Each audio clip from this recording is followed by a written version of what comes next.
¿Cuál es la actitud de los mexicanos frente a un posible boicot a la Olimpiada de China? Entérese esta tarde en Opinión Pública. ¿Por qué no hay un control de seguridad real para prevenir la violencia en los estadios de fútbol? ¿Cuáles son los estados más corruptos en este país o los ciudadanos más corruptos según el índice de corrupción y buen gobierno publicado recientemente? Entérese esta tarde en Opinión Pública.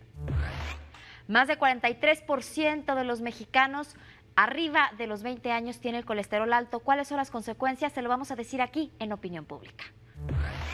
Viviana Belsazo y Francisco Abundis esta tarde. Comenzamos.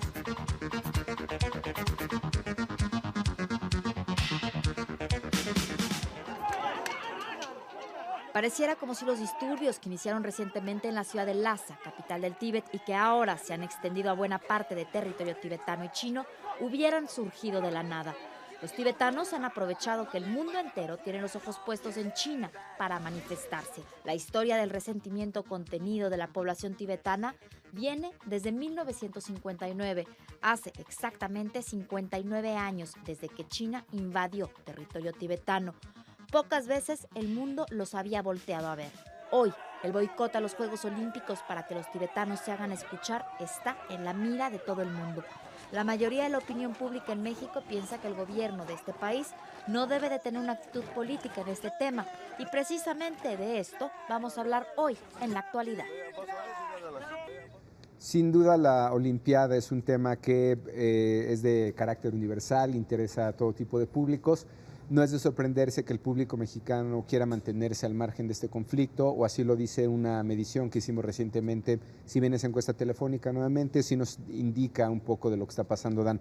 58% de la gente cree que sería incorrecto que México como país se uniera al posible boicot que han planteado algunos sectores de la sociedad en el mundo, y 84% cree que México debe mantenerse al margen de este boicot. ¿Te sorprende en algo este dato? No, tiene sentido, pero esta situación no es lo mismo como 1980 con la Unión Soviética y las Olimpiadas allá después de la invasión de Afganistán. Esa es otra cosa un poco más complicado. ¿Te parece que es de otra naturaleza? Creo que sí. ¿Por qué? Tampoco, bueno, este fue una invasión armada masiva del ejército soviético en Afganistán. Tibet es parte de... Tibet es una parte de China o es una parte que está tratando de no estar en China. Hay tensión, hay presencia del ejército, hay policía, pero no es una situación paralela. No hay una invasión de un país vecino supuestamente independiente. Ciertamente la Olimpiada de Los Ángeles en Estados Unidos, digamos, con el boicot que tuvo, desvirtuó, ¿no?, en alguna medida. Sí, si estamos buscando un paralelo, quizás hace 40 años cuando los Juegos estaban aquí en México, pero es un paralelo muy frágil. En 1968, México estaba presumiendo un nuevo papel internacional, claro, y presentándose como una sociedad activa más abierta. China está tratando de hacer lo mismo, en otro momento, a otro nivel. Pero con el mismo nivel de exposición.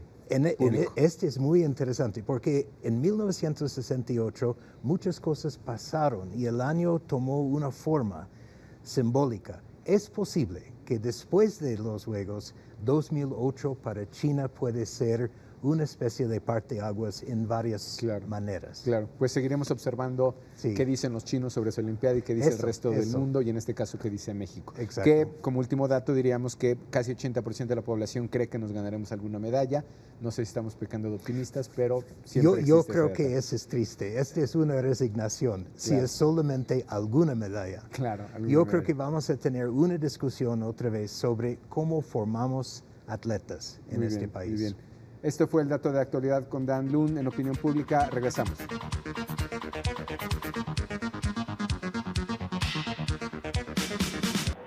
¿Cuál ¿Cuáles son las actuales leyes y las propuestas de ley que existen para poder regular la violencia en los estadios?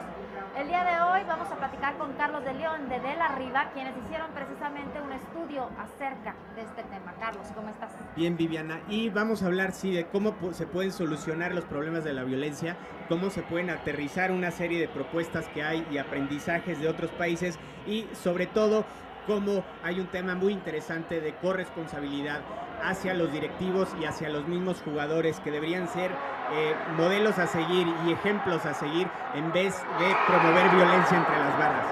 Pues vamos a verlo, estamos aquí en Opinión Pública. Características positivas de este concepto entre porra y barra. Este sentido solidario de apoyo a algo del apapacho al equipo de tus amores. Mis respetos porque se llenan sus estadios, sus cánticos son muy padres. Esas serían las cosas positivas que me agradan ver los partidos. La amistad.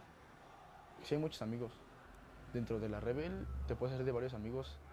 No sé, a lo mejor está de Iztapalapa, tú ni conoces por allá, pero llega, no, pues yo conozco a este chavo, vive por aquí. El que durante el estadio me permite conectar e influir sobre el esfuerzo que está haciendo mi equipo. La unión de, no sé, yo lo veo más bien como que es como que un grupo muy unido, porque yo no he visto grupos que estén tan unidos de que con tal de que se vea bien todo, o de que salga bien todo, se hable. Queremos meter tantas banderas, queremos que esto se vea pues, chido, se vea colorido, que llegue, no sé, la porra bastante y que nos vea, que se quede así como que, ¿qué onda, no? Si es algo diferente. Pues sí engalana el espectáculo, porque los cánticos, el verlos a todos brincando y cantando, sí le pone un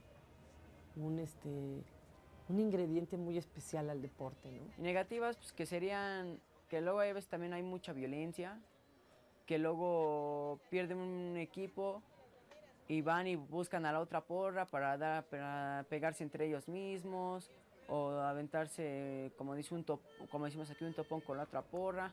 Somos mejor equipo que el Pumas, cabrones. Somos los número 1. ¡Vamos, pinches gatos! ¡Azul! Se le agredir más bien a la gente, ¿no? Si se supone que nada más vamos a apoyar a un equipo, ¿para qué meternos con la demás gente? Nada más así. Yo no soy de los que me gusta irme a pelear por mi equipo, si a fin de cuentas le pagan, ¿no?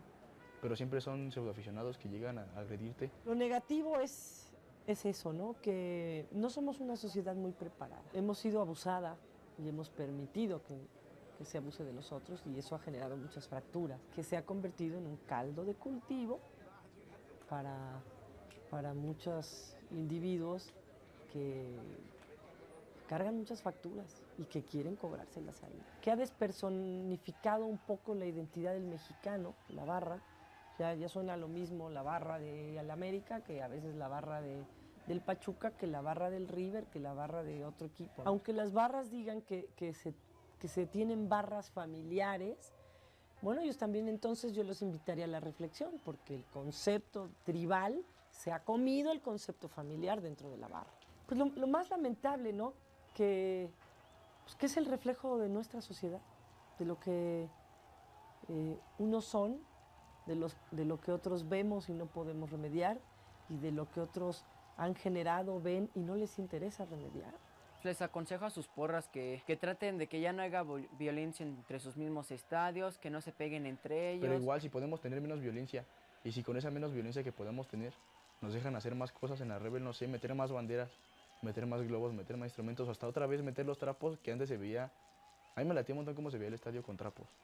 Mi propuesta para que esto pudiera funcionar bien, creo que alguien ya hizo el trabajo por mí, ya se hizo esta ley. Yo creo que sí se tiene que hacer corresponsables a los equipos, a los jugadores, a todos los que han gozado de los beneficios y de la bonanza que tiene el fútbol de primera división en este país, de castigar a los jugadores cuando organizan un zafarrancho. A mí me parece que está bien. Tendría que ser implacables con los clubes, ¿no? Hubo una bronca, vamos a revisar el video y tratar de ser justos conforme al video. O sea, tampoco agarras la guadaña y ahí la placas a todos. La falta de regulación para sancionar a los infractores en los partidos de fútbol es el tema de hoy.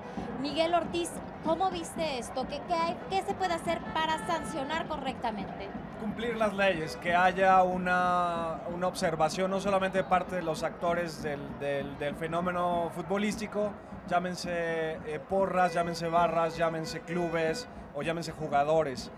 No solamente tiene que haber un marco que los regule, sino tiene que haber una forma de hacer que esas sanciones se lleven a cabo, porque México es un país en el que las leyes son casi decorativas, vamos. Andrés Avanza, actualmente existe una ley de entretenimiento. ¿Qué regula esta ley y qué necesitaríamos para que realmente estuviera controlada la violencia en los partidos de fútbol? Esta ley regula la organización de los eventos masivos, ¿no? Pero esta ley solo contempla al aficionado, a la gente que asiste a este evento, pero no regula o no existen estas formas legales para regular a quien está organizando el evento y al actor del mismo evento, que en este caso son los jugadores y los clubes. Las sanciones tienen que ser más aplicables y los clubes tienen que hacerse responsables de su afición. Clubes como el Pachuca, que ya tiene cámaras durante todo el estadio para identificar brotes de violencia, esas acciones tienen que ser las responsabilidades de los clubes. Carlos, vemos que supuestamente sancionan a alguien que fue un infractor en un partido que no le van a permitir la entrada, pero hay otros partidos y regresa.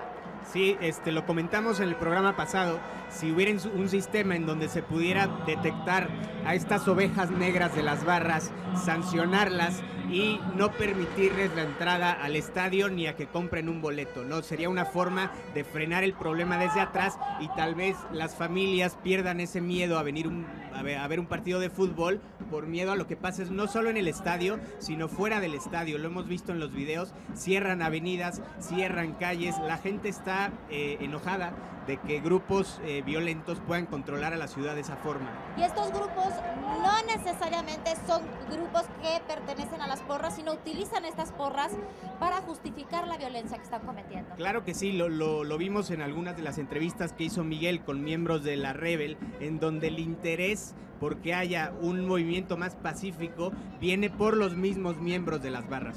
Entonces, bueno, si ellos tienen ese interés, ellos identifican muy bien a cuáles son las razones por las que esto se convierte en algo muy problemático. Así es, bueno, esperemos que de alguna forma se pueda regular y controlar esta violencia que se está escudando en el fútbol. Nosotros seguimos aquí en Opinión Pública.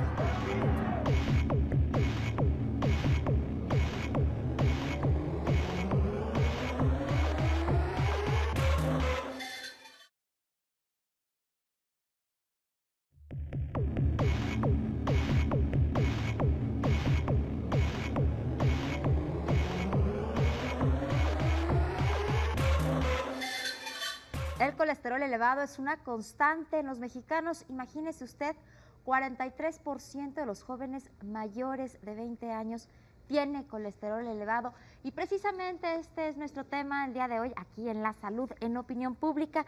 Se encuentra con nosotros el cardiólogo Francisco Javier León Hernández. Doctor, muchísimas gracias por estar con nosotros. Y también la señora Minerva nos va a dar su testimonio, nos va a platicar qué se siente vivir con colesterol alto y cómo controlarlo. Muchas gracias a los dos. Doctor, ¿cómo darnos cuenta que tenemos el colesterol elevado? ¿Cuáles son las sensaciones que tienes en el cuerpo momentos antes de que te enteres que tienes el colesterol elevado? Bien, Viviana, antes que nada, gracias por tu invitación.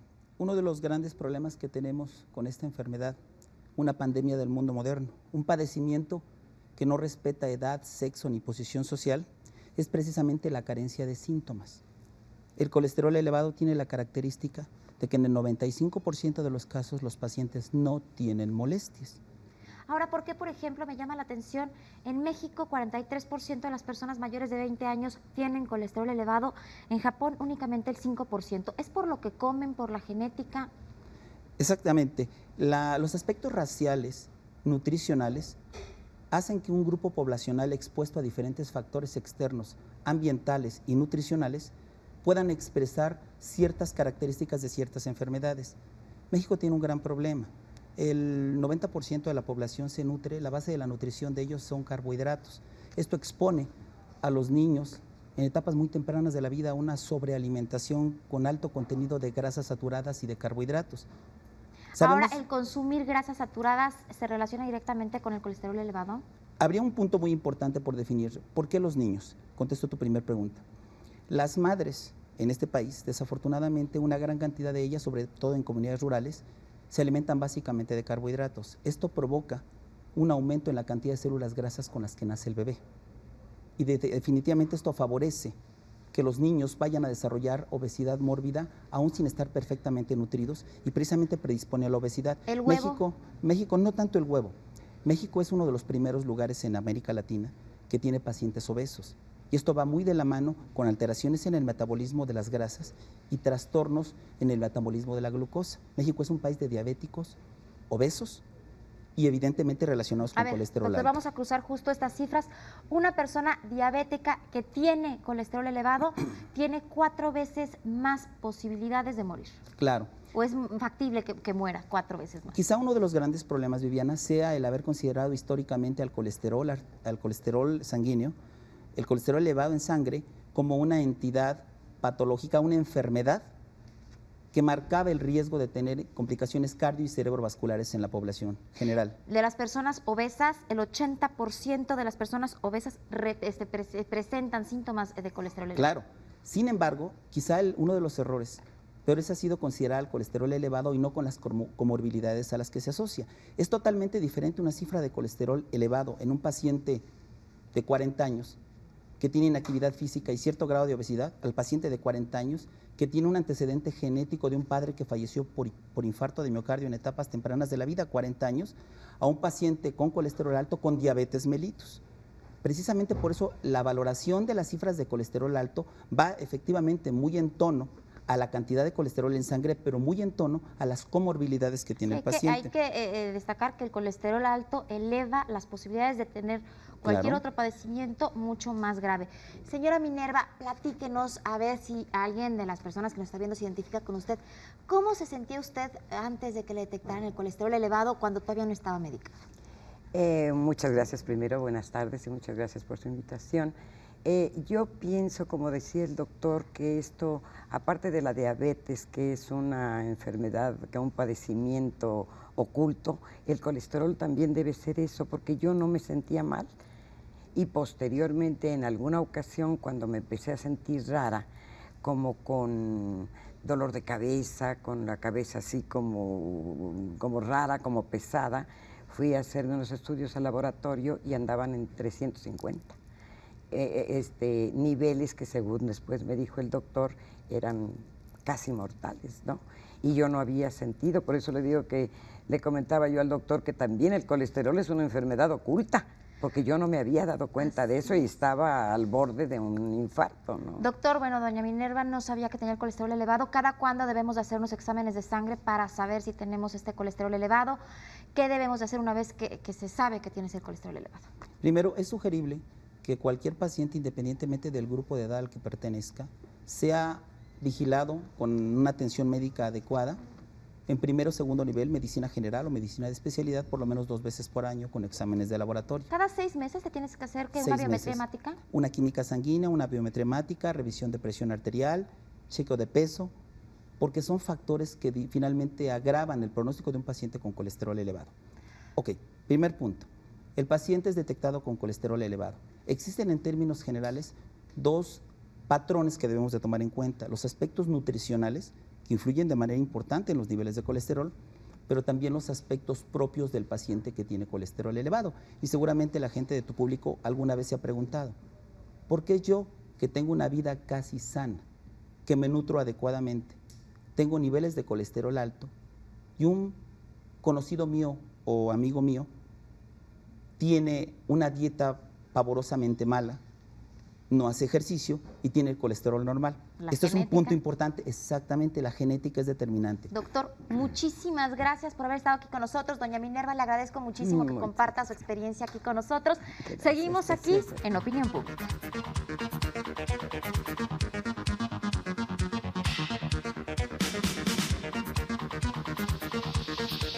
Esta tarde en El Ciudadano nos acompaña el diputado federal Obdulio Ávila Mayo, quien nos parece que nos puede ayudar a entender números que se publicaron recientemente sobre el Índice Nacional de Corrupción y Buen Gobierno. Esta es la 4ª entrega, me referiré básicamente al informe ejecutivo que publica Transparencia Mexicana. Y en particular, en este primer programa, quisiera ver si el diputado nos puede acompañar próximamente a una segunda entrega para entender mejor el tema. Quisiera entender, en términos de lo que las investigaciones que ha hecho el diputado sobre esto, por qué, digamos, entre los 5 estados, 5 entidades federativas, y más adelante hablaremos de cómo se armó este índice, por qué Morelos, Puebla, Tlaxcala, Distrito Federal y Estado de México aparecen con los peores indicadores de las 32 entidades federativas.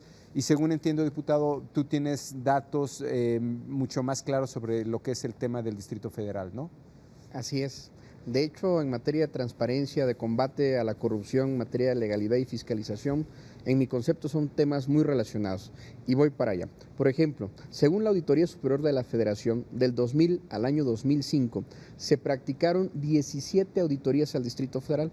Fue la segunda entidad menos auditada. La otra fue Campeche con 16 auditorías. ¿Cuál fue la más auditada? De las más auditadas, por ejemplo, está el Estado de México con 35 auditorías durante ese quinquenio. Pero ¿qué es lo relevante ahí de ese número de auditorías? De un total de 683 auditorías practicadas a los estados del 2000 al 2005. Lo relevante es que, siendo el Distrito Federal la segunda entidad federativa menos auditada, fue la que tuvo el mayor número de observaciones, 603 observaciones practicadas durante ese periodo. Ahora, nada más para poner en contexto los datos, lo que publica Transparencia no es necesariamente un indicador sobre gobiernos, puede ayudarlo que algún gobierno, pero es sobre ciudadanos. Aquí lo que es interesante es que podríamos encontrar una correlación entre lo que tú tienes de información en términos de transparencia o falta de transparencia para esta entidad en particular y el resultado de este índice.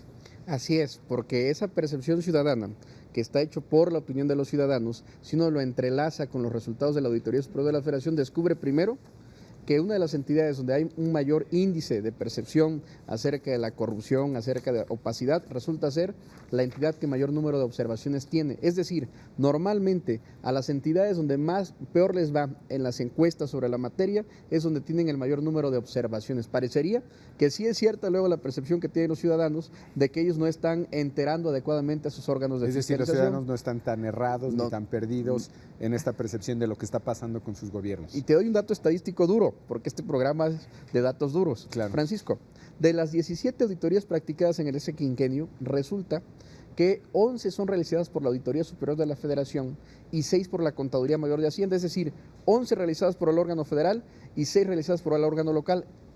Además, Campeche, y ahí va el contraste, que fue la que tuvo menos auditada, resulta que ellos tuvieron 16 auditorías, de las cuales 14 las hace el órgano local y 2 el órgano federal. ¿Qué quiere decir eso?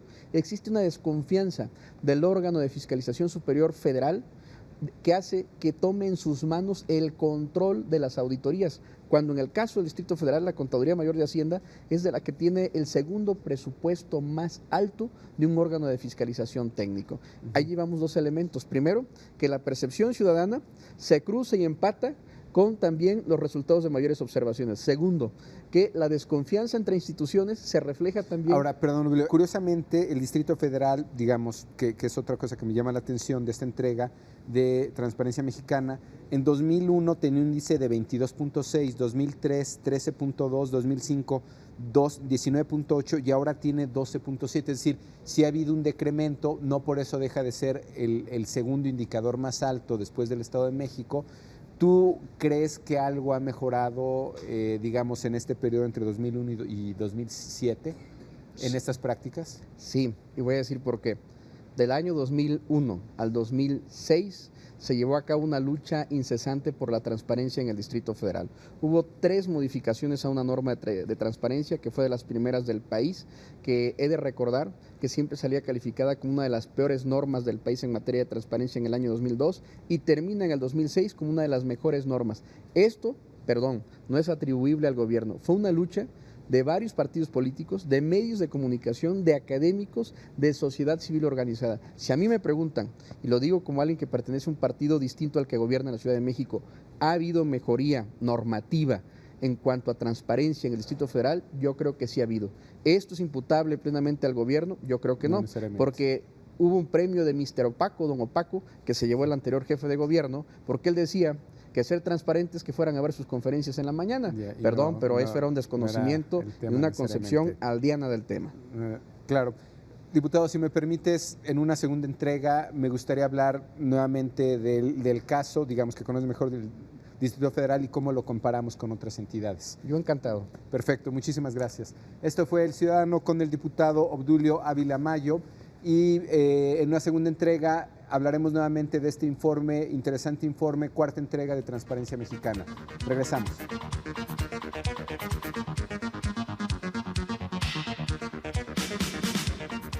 En la ya tradicional entrega que hace Transparencia Mexicana sobre índices de corrupción y buen gobierno, esta vez en su cuarta entrega, creo que hay bastantes números que analizar y comentarlos con el diputado Obdulio Ávila. Creo que fue muy interesante, Viviana. Así es, Paco, a mí me llama muchísimo la atención. Si bien el Distrito Federal es considerado el segundo estado peor evaluado en tema de opacidad, ha mejorado mucho desde el gobierno de Andrés Manuel López Obrador al actual gobierno de Marcelo Ebrard. Sí, hay que destacar que si bien el índice de transparencia no es necesariamente o estrictamente sobre gobiernos, porque tiene que ver mucho con comportamiento ciudadano, sí mide en algún sentido el incentivo que tiene el ciudadano para realizar, digamos, actos de corrupción en un trámite.